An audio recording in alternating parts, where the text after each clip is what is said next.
Apocalipse capítulo 2. Escreve ao anjo da igreja que está em Éfeso.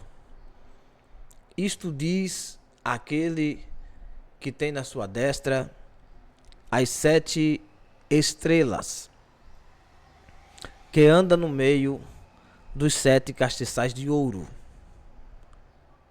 Eu sei as tuas obras e o teu trabalho e a tua paciência, que não podes sofrer os maus, e pusestes à prova os que se dizem ser apóstolos e não são, e tu os achastes mentirosos. E sofrestes e tem paciência, e trabalhaste pelo meu nome, e não te cansaste.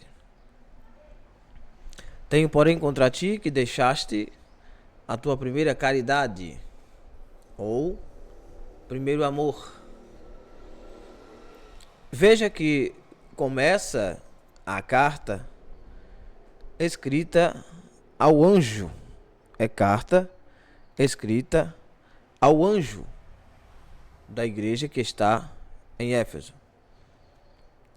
O católico vai dizer que este anjo é o bispo da igreja. O cristão protestante vai dizer que é o pastor daquela igreja. De uma forma ou de outra, é correto afirmar que havia uma liderança em cada igreja, sendo ela apóstolo, sendo ela com o cargo de pastor, ou apenas como líder espiritual, mas o fato é que existe alguém que vai receber uma carta direcionada por Deus, dirigida por Deus, dada por Deus, pelo próprio Cristo, pelo próprio Jesus, que foi dada a João, como nós lemos no primeiro capítulo, dado de Deus para Jesus, para dar ao anjo, para dar a João, para depois dar ao anjo da igreja. Então é uma carta direcionada primeiramente para ao anjo da igreja, para o pastor da igreja. Então o livro do Apocalipse, nas suas 7 cartas, será destinado primeiramente ao anjo da igreja. Posteriormente, ou seja, depois que o anjo da igreja assimilar o que foi dito pelo Espírito Santo às igrejas, depois ele ter lido qual é a sentença, primeiramente para ele que está ouvindo, ele dirá à igreja o que compreendeu daquela leitura, mas primeiramente a carta é destinada ao líder, ao pastor da igreja. Eu vejo muitas pessoas talvez nunca tenham prestado atenção nisso, mas é bom você prestar atenção nisso, que a carta é para a igreja, mas a pessoa que recebe primeiramente a carta é o pastor da igreja. Então a reclamação direta contra o pastor da igreja. Tenho contra ti isto, tenho contra aquilo, tenho contra ti, tenho contra ti. Sempre o pastor é o líder, é o primeiro. É a porta de entrada dos problemas e a porta de saída deles também. E Jesus manda João escrever a primeira carta a Éfeso. Não dá para explicar muita coisa sobre a igreja de Éfeso, mas você precisa ler a carta de Paulo aos Efésios. Você vai ver que é uma igreja cheia de dons espirituais, uma igreja que está em batalha espiritual, uma igreja que tem muito amor, uma igreja que evangeliza, que prega. Uma das maiores e principais igrejas que o apóstolo Paulo dirigiu. E ao ver isto, você já observa que Jesus, no primeiro versículo a seguir, ele já diz que tem na sua destra as 7 estrelas. e que anda no meio dos 7 castiçais. Quem são as estrelas? Você lembra? Lembra quem são as estrelas? As estrelas são sempre o profeta, são sempre o discípulo que sobe, que fulgura, que brilha ao lado da figura maior, que é o Sol, sempre representado como líder supremo. Por exemplo, José observa que os seus irmãos se dobrariam e que o Sol e a Lua também, e as estrelas também, se dobrariam para ele.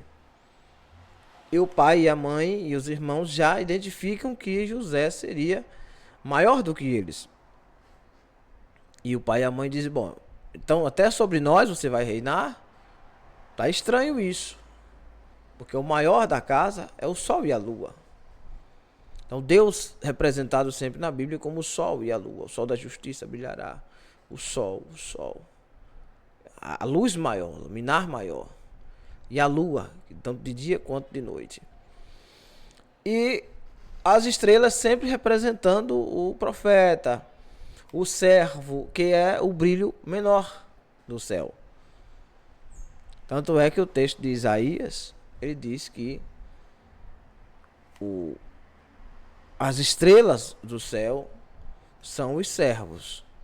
E você observa que terça parte dos anjos do céu caíram na guerra, primeira guerra que teve contra o diabo. E haverá uma outra guerra, não se sabe quando. E é descrito também em Apocalipse, vocês vão ver depois, que o falso profeta, a besta, o anticristo, o falso profeta, se reúnem e o diabo consegue arrastar a terça parte das estrelas. Quer dizer, as estrelas são sempre representados os menores. Está entendendo o assunto? E Jesus explica que ele tem na sua mão as 7 estrelas, quer dizer, os 7 líderes. As 7 igrejas estão na sua mão e ele passeia no meio delas. Os 7 anjos, os 7 líderes, as 7 estrelas, os 7 castiçais, que são o candelabro, né? As 7 faces do candelabro. Todas elas estão na mão dele, na destra dele. Então ele segura tudo, quer dizer, por mais que a igreja de Éfeso imagine que tudo fugiu do controle de Deus, Deus escreve a carta através de João, entrega ao anjo e diz, olha, nada foge do meu controle, vocês estão aqui nas minhas mãos. E além de vocês estarem nas minhas mãos, eu passeio, eu ando, né, no meio dos 7 castiçais. Eu caminho no meio da igreja por completo. E o número 7 é o número chamado número da perfeição. Por que isso? Porque para Deus o número 7 é o número chave para as coisas. Deus escolhe o número 7 para que ele possa denominar como sendo dele as coisas. Quando Deus cria o homem, no sexto, no sétimo ele descansa. E dali ele começa a mostrar que o 7 é o que foi completo, o que completou a obra, é um número completo, por isso que é chamado número da perfeição.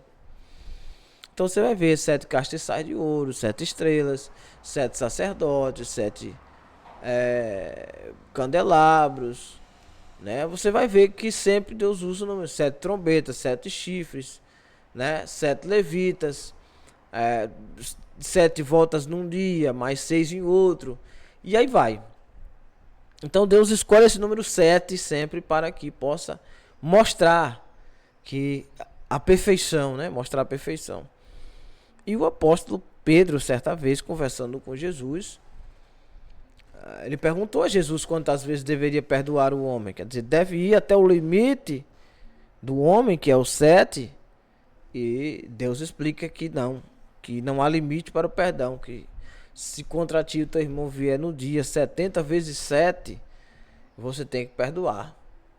Isso quer dizer que num dia, uma hipérbole, é claro, Jesus está falando de uma hipérbole, uma coisa que raramente vai acontecer isso quase nunca vai acontecer. Mas ele explica que quantas vezes for preciso perdoar, nós devemos sempre optar pelo perdão. Então o 7 é o número perfeito, o número que fecha a conta para Deus. A conta de Deus fecha no 7. E no versículo 2 ele começa já a expondo os pontos. Eu sei as tuas obras. Ou eu conheço as tuas obras. Quer dizer, eu observo cada obra que você tem feito. E o teu trabalho, veja que ele está falando de uma singular. Teu trabalho. Porque é uma carta direcionada ao pastor, ao anjo da igreja. Então, eu sei as tuas obras e o teu trabalho e a tua paciência. Paciência aqui não é de lerdeza, mas é de perseverança. No meio do sofrimento, a pessoa precisa saber ser paciente, esperar. Por isso que numa fila de espera de hospital, o nome dado à pessoa que está ali esperando é um paciente. Então, e a tua paciência, e que não pode sofrer os maus. Veja, não pode sofrer os maus ou os males. Mas este sofrer os maus não está falando de males da vida, não pode sofrer, como é que se diz? Doença, não pode sofrer escassez, fome. Não, não é isso. Esse maus, você não pode tolerar as pessoas que fazem o que é errado aí dentro. Você não consegue suportar isso. Não pode sofrer os maus. Você não aguenta isso. Você não aguentaria um Judas no seu espaço. Você não aguentaria um Ofni e Finéias. Você não aguentaria uma Jezabel. Vocês não toleram isso. Você não pode sofrer esse mal. Entende? Entende o que eu quero dizer? Ficou claro? Amém? E puseste à prova os que se dizem ser apóstolos e não são, e tu os achaste mentiroso. Então, alguns pelo meio já infiltrado. O apóstolo Paulo explica aos coríntios que ele sabia que quando ele fosse embora, muitos lobos viriam em pé de cordeiro. E quando ele diz isso, ele não diz só a igreja de Corinto, mas isso ele explica que assim que ele sair daquele meio, lobos virão em peles de cordeiro. E é dito e certo. Acontece mesmo. Muitos e muitos começam a vir fingindo ser apóstolos, tá? E sofrestes e tem paciência e trabalhaste pelo meu nome e não te cansaste. Quer dizer, você tem feito de tudo para continuar na jornada. E mesmo feito tudo isso, passado por toda essa prova, vocês não se cansaram. E isso não desgastou a sua fé. Olha um ponto muito importante do cristão, é não deixar a fé cair, esmurecer.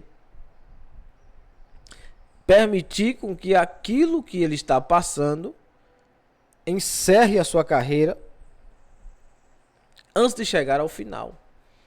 Paulo disse: eu combati o bom combate, mas eu acabei a carreira e guardei a fé. Então eu lutei bastante. O bom combate é o combate da luta do bem contra o mal.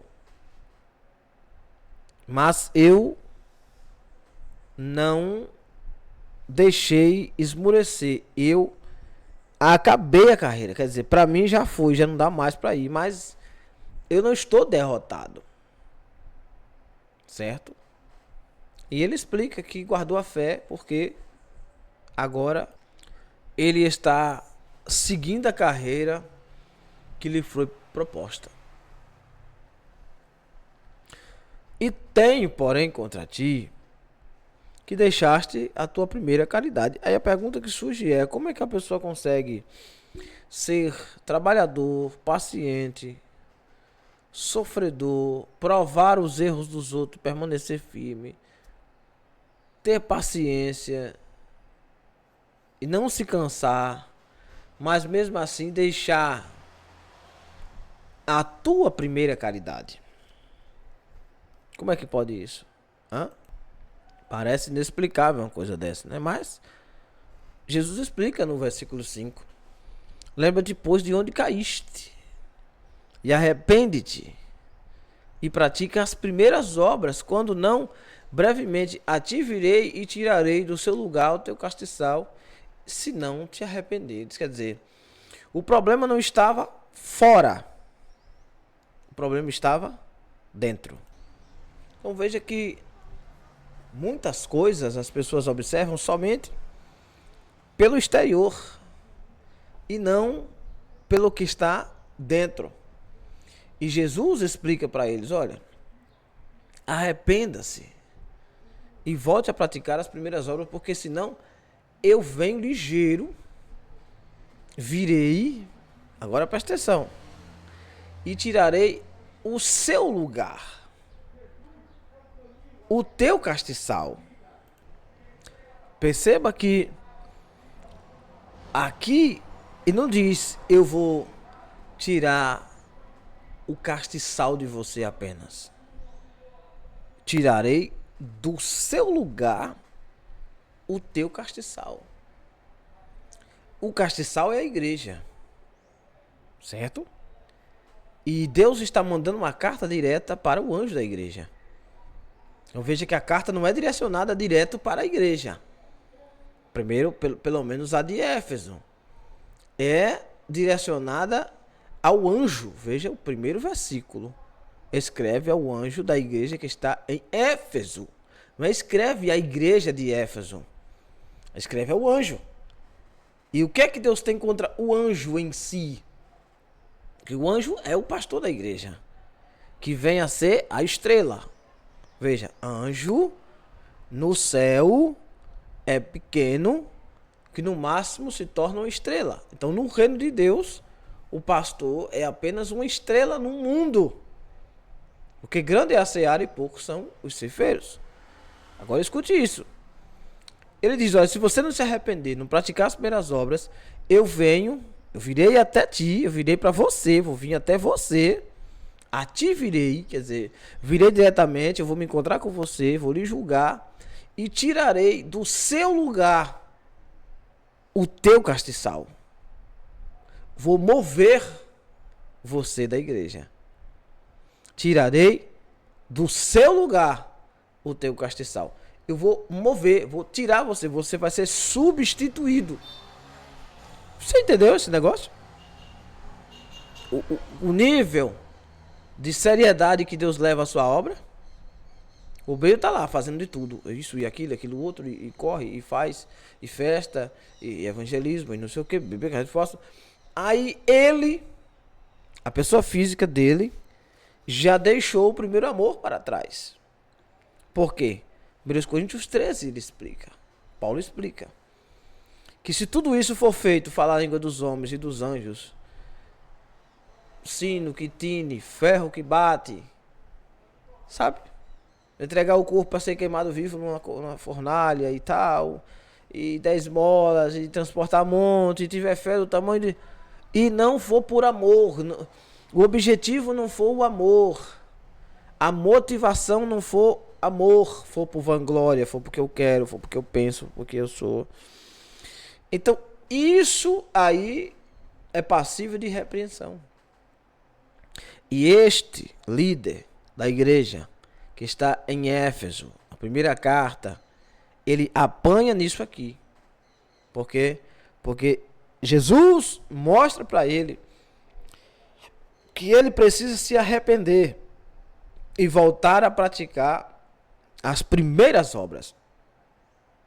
Veja que lá no versículo 4, Jesus fala: deixaste a tua primeira caridade, quer dizer, a tua motivação. Você já mudou de motivação. Já não é mais pelo princípio do amor, por aquele primeiro momento. Deixou de ser. Agora a obra está sendo feita por outro objetivo. Tem muitas igrejas aí que a obra está sendo feita pelo objetivo financeiro. Pelo objetivo da vanglória de não querer ser liderado por alguém. A pessoa vai lá e abre a igreja. Bom, a igreja aberta, uma instituição aberta, instituída, ligada na terra e no céu, convencionada, tudo certinho, bonitinho, com ata, com reunião, com oração, é sim uma igreja. Mas isso não quer dizer que há uma aprovação de Deus para aquele movimento. E no versículo de número 6, Jesus diz: tens, porém, isto. Quer dizer, você está acertando num ponto e errando em outro. O erro é ter abandonado a primeira caridade, que é o objetivo por trás de fazer a obra. Não é só fazer a obra, tem um objetivo por trás disso. Certo?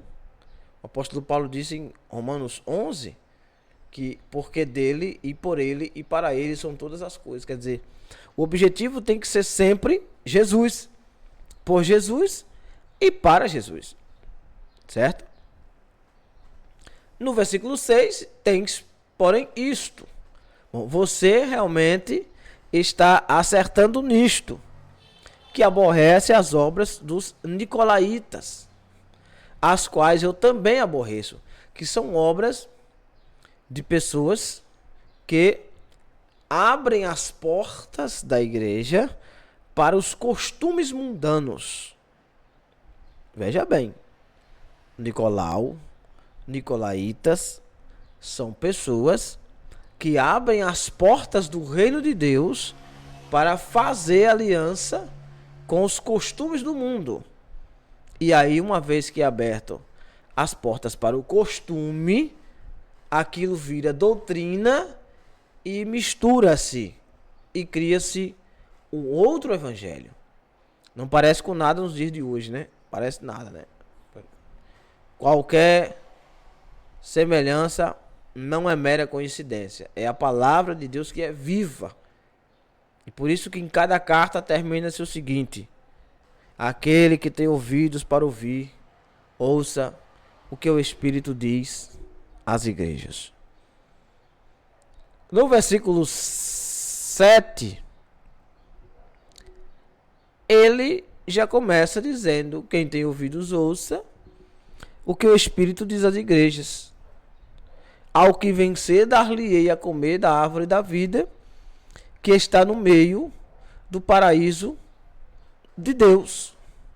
E ele já pula para a próxima carta. Ele adverte: olha, você está errando no primeiro amor. O negócio está que você está trabalhando, está certinho, tudo certo. Mas você precisa se arrepender, voltar ao objetivo principal da vida, que é fazer tudo por amor a Deus e ao seu próximo como a ti mesmo. O resumo de todos os mandamentos é o amor. E quem tem ouvidos para ouvir, que ouça o que o Espírito diz às igrejas. E ele já explica o seguinte: ao que vencer, quer dizer, a quem fizer semelhante, ao que conseguir o mesmo objetivo, que é ser repreendido, como foi o anjo da igreja em Éfeso, e praticar esta obra, essa pessoa também receberá o direito ao que vencer, dar-lhe a comer da árvore da vida, que está no meio do paraíso de Deus. Do que é que Jesus está falando, irmão? Lembre-se, Jesus veio para o mundo para desfazer todas as obras do diabo. Sim ou não? E a primeira obra do diabo foi derrubar o homem. Só que o homem cai e os meios pelos quais ele pode se levantar, é Deus quem providencia. No jardim o homem caiu, Deus providenciou, chamou para perto. Depois de chamar para perto, Deus deu a sentença, os cobriu a sua nudez e pôs para fora, resolveu o problema. Mas dali para frente o homem tem que fazer de tudo para retornar para Deus. E cada ser humano que nasce depois de Adão, nasce com a natureza caída, precisando fazer o quê? Retornar para Deus. Jesus nasce e morre na cruz e ressuscita, para que todo aquele que nele crê não pereça, mas tenha vida eterna. Ou seja, os que aceitaram Cristo como Salvador recebem o direito de, se vencer este mundo como Cristo também venceu, voltar ao jardim onde Adão caiu e viver eternamente com Deus em glória. Então, perceba que aqui não é só uma carta escrita aos Efésios, ou à igreja de Éfeso, ou ao anjo da igreja de Éfeso. Mas há uma advertência no versículo 7, em que o Espírito ilumina-nos, aleluia, a aprender que aqui está o segredo da redenção humana. Lembrar-se de onde caiu, se arrepender e praticar as primeiras obras. Lembrar de onde caiu, onde Adão caiu. Adão sabe, Senhor, eu ouvi a tua voz soar no meio do jardim e tive medo. Mas por que teve medo? Aí ele explica. Você comeu do fruto? E ele explica assim, eu comi, porque a mulher me deu. A mulher vai falar a verdade também, e a serpente não pode falar nada e fica muda. Mas veja que eles lembram de onde caiu para que Deus possa resolver o problema espiritual e eles retornarem para Deus. Lógico que não vão retornar mais como o ser perfeito que eram. Mas em Cristo agora, nós precisamos fazer nossas obras perfeitas para poder voltar para Ele e habitar com Ele seguro no céu. Então, o primeiro passo para mim, para você, para nós, é lembrar de onde foi que nós caímos. Onde é que nós estamos errando? O que é que nos pega e puxa para baixo? O que nos joga na lama? Qual é o erro, o pecado, o deslize, o vacilo que puxa-nos para baixo? É lembrar-se disso. Onde é? É aqui, eu já passei por aqui, eu já vivi isso. Aqui deu errado, eu fiz alguma coisa aqui que não era para ter feito. Então, é isso, esse ponto que precisamos nos apegar. É lembrar-se, cobrar na memória, onde foi que Sansão caiu? Onde foi que Davi caiu? Você tem os modelos da Bíblia, onde foi que Pedro caiu? Porque a queda, o homem é passível de queda, passível. Não quer dizer que ele deve, ou é para cair, mas é passível. Se ele vacilar, ele cai. Mas aqui, ao anjo da igreja de Éfeso, Jesus explica que já houve uma queda espiritual dele. Ele não desviou, ele não saiu da igreja. Ele não saiu do meio evangélico. Ele não deixou de fazer a obra, ele sofre, ele tem paciência. Ele prova os outros, ele acha os outros mentirosos. Ele trabalha, ele não se cansa, ele faz tudo. Mas ele está deixando alguma coisa para trás. Quem sabe não pode ser um de nós aí que está escutando a palavra nessa hora, que está deixando alguma coisa para trás. Está fazendo só a obra, mas está deixando alguma coisa para trás. E não cabe a mim dizer o que é. Cabe a você lembrar. Cabe a mim lembrar. Cabe a nós. Nos cabe lembrar onde é que estamos errando. E depois de lembrar, detectar o ambiente do erro é arrepender-se e voltar a praticar as primeiras obras. O fato de se arrepender quer dizer convergir, irmão. Convergir, né? Conversão. Voltar. Você ia para um lado, agora você vai para o outro. 180 graus. Não é 360, viu? 360 é voltar para o mesmo ponto. É 180 graus. Você ia para a direita, agora você vai para a esquerda. Você vai para a esquerda, agora para a direita. Você vai para frente, agora você vai para trás. É assim. É arrepender-se. E não só se arrepender de boca, mas praticar as primeiras obras. Quer dizer, volte ao princípio. Comece de novo. Recomece. Veja onde foi que errou. Se arrependa daquele erro e recomece. Tá certo?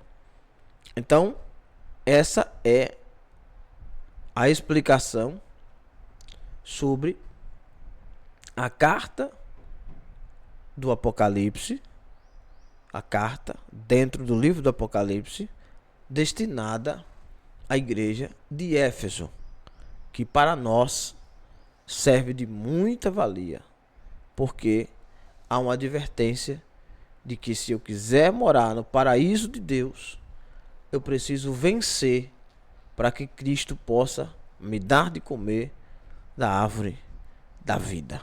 Certo? Espero que você tenha aprendido. Na próxima, nós já vamos para a carta que está na igreja de Esmirna. E aí você já vai ver como é que começa a questão da sinagoga do diabo, a blasfêmia. O que é Jesus? O que Jesus quer dizer com o primeiro e último? Né? Foi morto e reviveu. O que é ser fiel até a morte? Será que o diabo lança alguma das prisões ali? Só foi no mundo antigo? E já começa a ver as tipologias futuras. Tá certo? Então, fique com essa palavra até a próxima aula.